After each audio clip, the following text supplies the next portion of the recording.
What's good, YouTube? It's NBA and NBA 2K breaking news and reactions here. And today we're going to be reacting to some draft grades, probably from Bleacher Report. But last was a really fun night for the draft, and I'm interested to see what some of the big name places are giving draft grades. I think if Bleacher did make one, that's what we will react to. Yes, Bleacher Report has live grades for every pick. So we are going to be on Bleacher for today's video. So at the first pick, the Orlando Magic selected Paolo Banchero, power forward from Duke. I don't know how that fit is going to work with the Magic already having Wendell Carter, who they ran at the 4 mostly for last season. Also having Jonathan Isaac, who is likely to be traded now. Having Mo Bamba, who's a free agent, but they were previously expected to re-sign. Banchero is a 6'10", 250 player that is... I was a low scorer, but he scored in general, and they gave him an A. He is the best player in the draft, but I'm not sold on his fit in Orlando. I think he will have to come off the bench in his rookie year, especially if they re-sign Mo Bamba. Chet Holmgren, power forward from Gonzaga. Almost everyone thought that this pick was going to happen. Chet did go to the Thunder at 2, and I was kind of hoping that they would have taken Jabari Smith after Paolo went one up with Chet, and he needs time, but the Thunder can give that to him. They can also supply shot creators in Shai Gilgeous-Alexander and Josh Giddey, who should help with Holmgren's trouble generating looks in the half court. Holmgren is very skinny, and he is a great defender, but I don't know how he will defend against NBA superstars in the low post like Giannis Antetokounmpo and who else? Kevon Looney, people like that just back people down. I don't know why Looney came to my mind, but he is a player that does that. But Giannis mostly, and then he's just so skinny. He might be very injury prone. He is a minus. I would give, so to start off, I forgot I was going to be giving these picks my own grades. Because of Banchero's fit in Orlando, I would give him an A-. I think Chet is a B+. And then 3, Houston Rockets get Jabari Smith Jr., power forward from Auburn.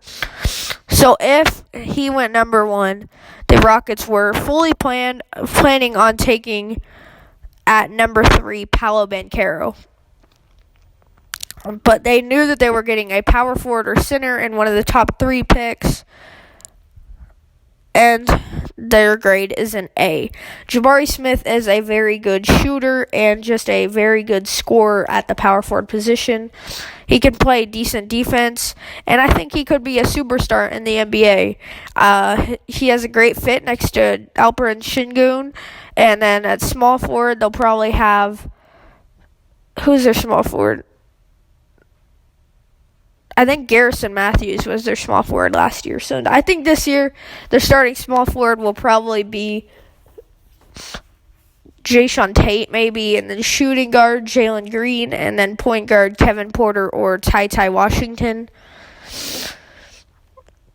With the 4th pick, the Sacramento Kings select Keegan Murray, power forward from Iowa. Also, I forgot, I'm going to give Jabari Smith an A+. It was great for Houston that he fell to them. No one thought that he would, but he ended up doing it, and it works out perfect for Houston. 4th pick, Keegan Murray to the Kings. So, Keegan Murray, most people were thinking that this pick would be Jaden Ivey. They would have got more value for Jaden Ivey, but Keegan Murray is a great scorer. I don't really know much about his defensive abilities, but I know that his scoring ability is tremendous, and he can almost not be stopped. He averaged 22 points per game at Iowa in the Big Ten, which is hard to do, and Bleacher Report gives him a B. I think just due to the fact that the Kings passed on Ivy to select Murray, I think my grade for them would be a B-, because Jaden Ivey wanted to fit with the Kings necessarily, but they could have traded him or done something to get a better player. Keegan Murray's a great scorer, but I don't know why you pass on Ivy that has more trade value and could be a better fit or a better player than De'Aaron Fox. So B- for me. And then number 5, the Detroit Pistons grabbed Jaden Ivey from Purdue. So Ivey is a great player. He's very athletic, has a good ball handle, and can get to the rim at will. Kind of like a John Morant, just not as powerful. Can't do as flashy of dunks. But Jaden Ivey was... almost everyone thought that he was going to go 4 to the Kings. But he ends up falling to 5. The Pistons just snatched him up without any hesitation. And Bleacher Report gives him an A. I think just because he's going to have a great fit with Cade Cunningham and Sadiq Bey, I'm going to give him an A+. Ivy, Cunningham, and Bey is going to be a great trio. And then they have the cap space to sign somebody like DeAndre Ayton this offseason. The Pistons are looking nice. Number 6, the Indiana Pacers select Benedict Mathurin from Arizona. So Benedict Mathurin is a really good defender and just kind of like a 3-and-D guy. He's a high-level athlete and shot maker. If you know nothing else about his profile, you at least recognize there are reasons to be excited. I think Benedict Mathurin in my mock was projected to go number 8 to the Pelicans. I didn't really think that the Pacers were going to draft him at 6. But Bleacher Report gives him a B-. I'm going to give him... I think the Pistons, if Jaden Ivey wasn't there, they were going to pick him because he had a really strong workout with him, is what people were saying. I think Benedict Mathurin here for the Pacers, I'm going to give him a B+. He has tons of potential, and if he can become a better scorer, then he could be a superstar in the NBA. With the 7th pick in the 2022 NBA draft, the Portland Trail Blazers select Shaedon Sharpe from Kentucky. So Shaedon Sharpe is a complete mystery in the NBA. No one knows if he'll be a superstar. No one knows if he'll be a role player. No one knows if he'll be a bust. He did not play in college after enrolling early at Kentucky midway through the season, and ended up just sitting out the entire year. And then entered the NBA draft, and Bleacher Report gives him a B. I don't know what I think about this. Portland is a win-now team, and while you can't pass on Shaedon Sharpe's potential, they want to win now, and no one knows how Sharpe will be. I'm gonna give Shaedon Sharpe a C+. So at number 8, the Pelicans drafted Dyson Daniels from the G League Ignite. And I like this pick if it would have been to anybody other than the Pelicans. Dyson Daniels is going to be buried on their bench behind Devontae Graham, CJ McCollum, Kira Lewis Jr., and all those guys. He's a very good player, but he's going to have to just sit on the bench for his first 1 or 2 seasons. Now, we'll give him more opportunities to develop, but we are not going to see much of Dyson Daniels this year. I'm going to give this pick a B-, and Bleacher Report gives it an A-. Daniels feeding Williamson, Brandon Ingram, and CJ McCollum should be all kinds of fun. Daniels teaming with Herb Jones sounds suffocating at the other end. Nice pick. But they already have Jose Alvarado on defense and everything, so I don't know how that really will work for New Orleans. Number 9, San Antonio selects Jeremy Sohan from Baylor. So Jeremy Sohan is a great defender. He didn't score much in college during last year as a freshman, and I don't think he will ever score very much in the NBA. I think his max will be 5 points per game. He will be like a Matisse Thybulle, a superstar on defense, but a player that cannot score very well. And that's not a good thing for San Antonio. They passed on Jalen Duren, which was a surprise for everyone watching the draft. And Sohan, if he never gets to be to the point where he can score very well, then he is going to be a complete bust. Matisse Thybulle was drafted in the late first round. Sohan was drafted number 9, and I don't know if he'll ever develop his scoring. He was only a freshman last year at Baylor. Well, I think Thybulle was a senior, but Sohan is a lockdown defender, which will benefit the San Antonio Spurs. I give this pick a B-. Bleacher Report gives it a C+. Okay. Yeah, this development staff is going to bring the best out of him, though. With the 10th pick in the 2022 NBA Draft, the Washington Wizards select Johnny Davis from Wisconsin. So, when the Wizards made this pick, I got notifications on my phone that the Wizards are selecting their long-term point guard, Johnny Davis. Johnny Davis isn't a point guard, at least not in my eyes. He's a wing player, shooting guard, and small forward. I've never seen him be mentioned as a point guard in anything until last night.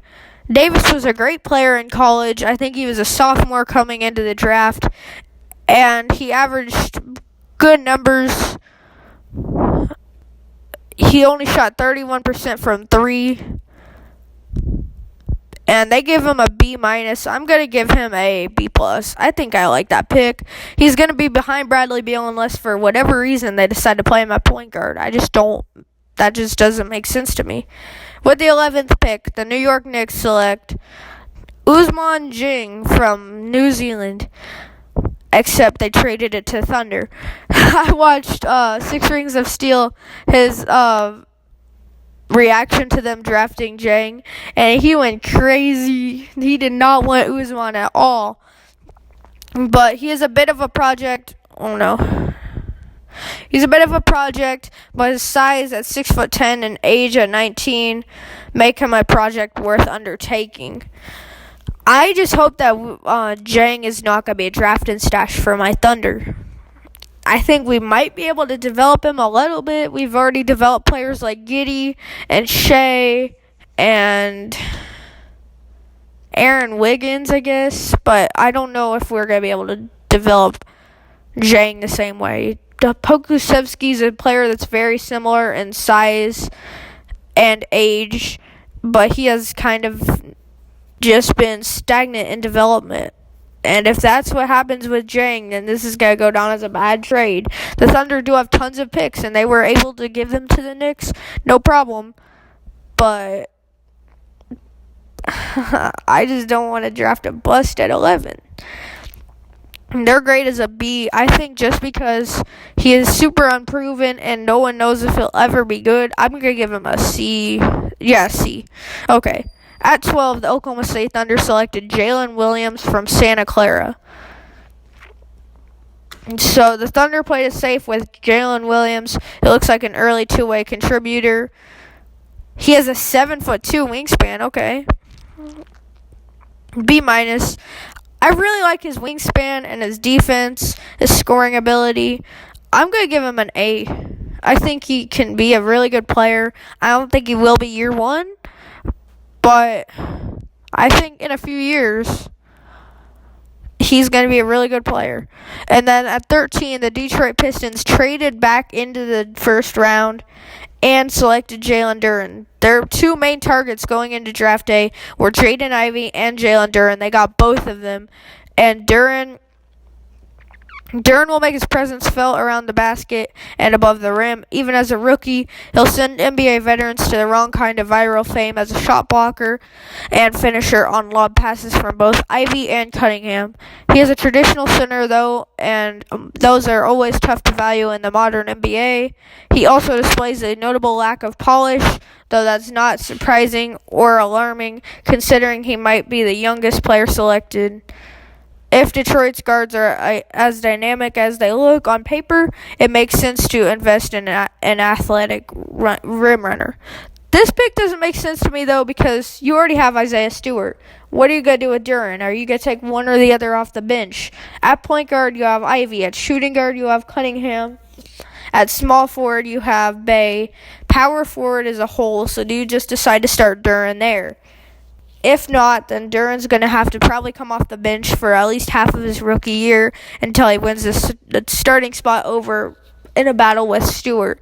I don't feel like either of them are fours. I feel like they're both fives that just get to the basket and defend.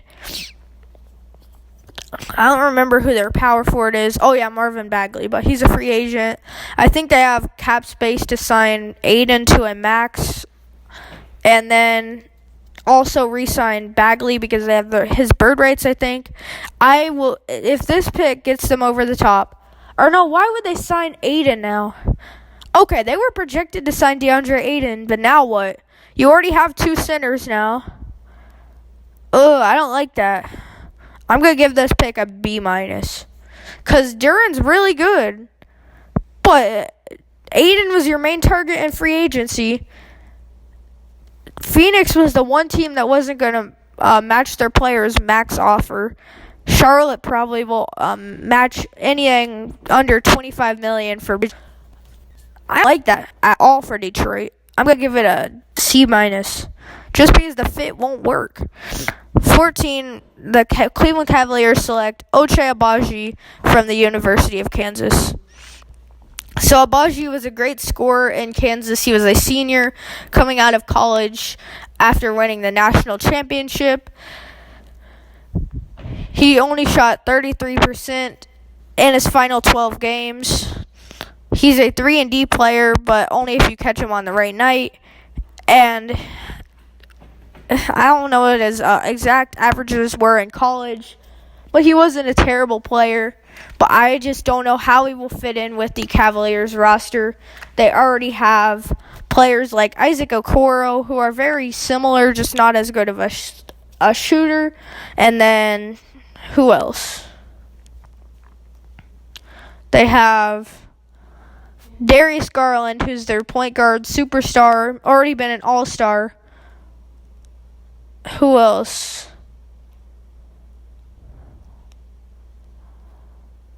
Hold on, I gotta look up the thingy, his college stats.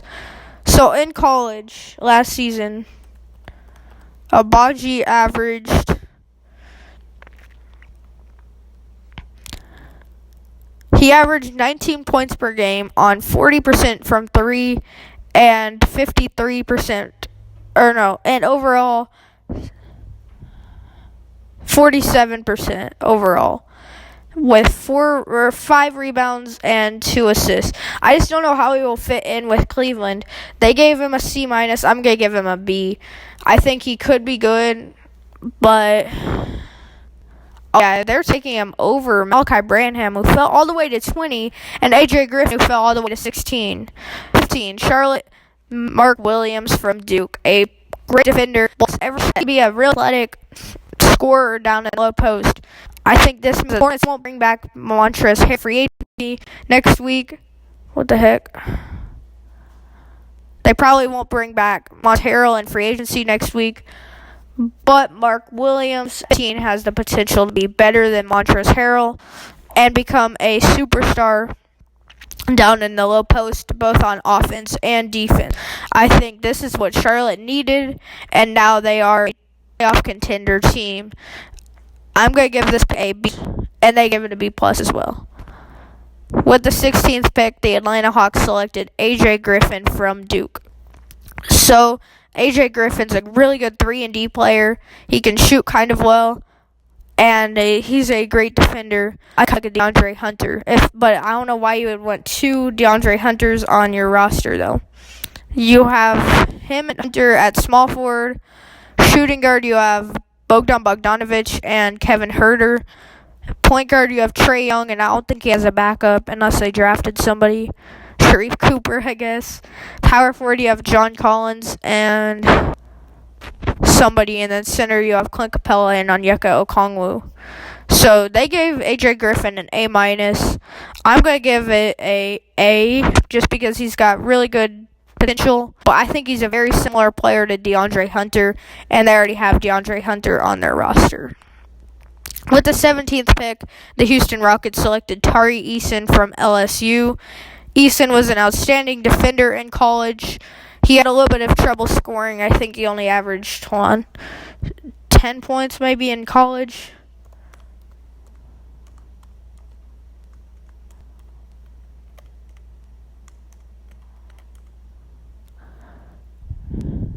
In college, Tari Eason averaged 13 for his career. So he was a great defender, but did not score great in his college career. Pretty good, actually, but not great. He is known for his defense, or at least that's what he was known for at LSU, and he will fit in very nicely, probably as a Kenyon Martin Jr. replacement for Houston. Kenyon Martin asked the Rockets for a trade, and if they come through with that, they have his replacement right here in Tari Eason. The Rockets have a ton of players on their team, and they're going to be like last year's Magic, I think, that they just have too many players that need too many minutes. So Tari Eason, I'm going to give him a B, and they give him a C. Okay. With the 18th pick, the Chicago Bulls, I think this was a huge reach. They took Dalen Terry from Arizona. I don't know much about Terry. I didn't even really know who he was until he entered the draft, or ended up declaring to stay in the draft. I know he's a really good defender, but on offense, last year at Arizona, he only averaged 8 points, 5 rebounds, and 4 assists, shooting 50, 36, 73 from the field in his sophomore year. This was definitely a reach for Houston, especially with players like E.J. Liddell, who fell a ton, still on the board. Who else? Jaden Hardy. Jake LaRavia, I think, even would have been a better pick than this. This is kind of like the Patrick Williams pick. It's a reach, but it would either pan out or not. So that's who the Bulls got at 18. I really think it's a reach, and I'm going to give it a C-. And that's what they gave him. Okay. So 19, the Memphis Grizzlies traded 22 and 29 just to move up 3 spots and select Jake LaRavia, who would have been available probably all the way back at 29. And LaRavia is a really good shooter, I think, if I'm not mistaken.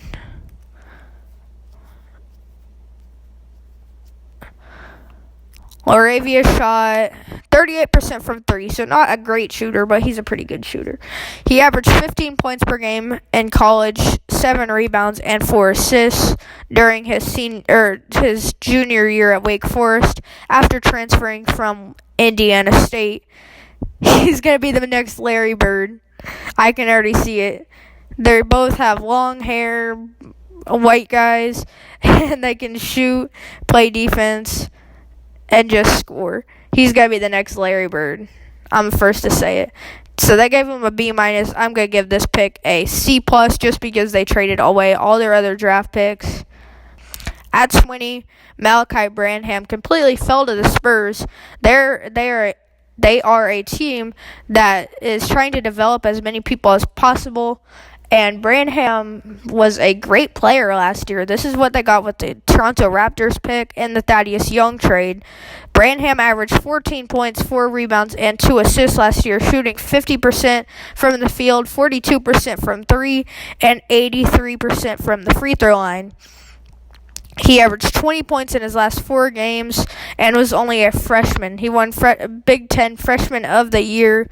And this is a great pick for the Spurs. He's got tons of upside, and I thought he was going to go in the lottery. He fell all the way to 20. I'm going to give him an A+. They gave him an A-. He's got so much potential, though. I really think he's going to be one of the best players from this draft class when it's all said and done. So at 21, the Nuggets drafted Christian Brown from Kansas. I don't see how this pick is going to work out. He's a decent shooter. That's about all I know about him. I know he's pretty athletic, but he's going to take a while to develop. I think he was a junior coming out of college. Yeah, he was a junior. and he averaged 14 points, 6 rebounds, and 3 assists in 40 games, and shot 39% from 3. So not a terrible shooter, but not the best. And I think he's either going to just be a really good role player. I think he's pretty similar to Luke Kennard. Actually, that's my player comparison for him, Luke Kennard. But I don't know how long it'll take Brown to develop. I'm going to give him a C-, and they gave him a C-. Okay. So Minnesota at 22 took Walker Kessler. I feel like this is kind of a reach. He's an outstanding shot blocker. I think he averaged almost 4 per game at Auburn with Jabari Smith. He averaged 11 points, 8 rebounds, and almost 5 blocks, 4.6. So I like that pick a ton. No. I like that pick a ton, but I don't know what they're going to do with Naz Reid now, because Naz Reid was a great backup for Karl Anthony Towns last season, and he is a free agent, but I feel like they could have just re-signed him to like a 2-year, $10 million contract, but now Walker Kessler is kind of taking over his spot. That is pretty much a sign to me that Naz Reid is going to leave, and the Timberwolves won't have a problem with it. Walker Kessler is a great defender, but his offense is questionable at times. But he does fill in for Cat's terrible defending. I'm going to give this pick of Walker Kessler a C+. And they gave it a D+. Okay. At 23, the Memphis Grizzlies traded DeAnthony Melton and a future first, I think, for David Roddy. DeAnthony Melton was a great backup shooting guard or point guard, whatever they wanted to play him at pretty much. And he was going to be the backup for Ja Morant next year, assuming that Tyus Jones left. And that might be what it's looking at like right now, is Tyus Jones will leave in free agency, and DeAnthony Melton was going to be his replacement. Jones is worth probably $15 million a year, almost maybe $10 million, and the Grizzlies just won't have that much to offer him. David Roddy was the pick here at 23, though, after trading back into the draft, and I really don't like it for the Grizzlies. He is a great defender and a decent rebounder for his height, but that's the problem. He's very undersized. So David Roddy's only 6'5", and he was running at power forward for Colorado State last year. In 31 games, he averaged 19 points, 7 rebounds, and 3 assists. This might be kind of a bust. It's kind of a reach. They would have been able to select him at 29 if they did not make the trade for Jake LaRavia. I just don't like it for the Grizzlies. I'm going to give this pick a D+. They gave it a C-, okay. At 24, the Bucks got MarJon Beauchamp, who is a super athletic player. He's kind of unproven to this point, but he was at the G League Ignite with players like Jaden Hardy and Dyson Daniels. He's a great player if he can develop, or he'll be a great player if he can develop, and I'm going to give it an A. They give it an A-.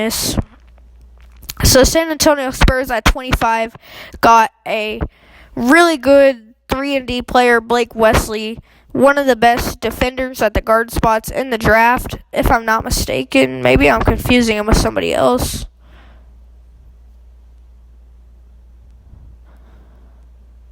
Am I confusing with somebody else? This says that he can shoot from anywhere, making opposing defenses uncomfortable. I think I'm confusing him with somebody else. He's getting a B+ from Bleacher Report. I'm giving this pick just because I don't think Blake Wesley will be amazing in his rookie season. I'm giving this pick a B-. At 26, the Minnesota Timberwolves traded for the Rockets pick from the Christian Wood trade and selected Wendell Moore Jr. from Duke. And Moore Jr. was the greatest 3-and-D player I've seen at the college level.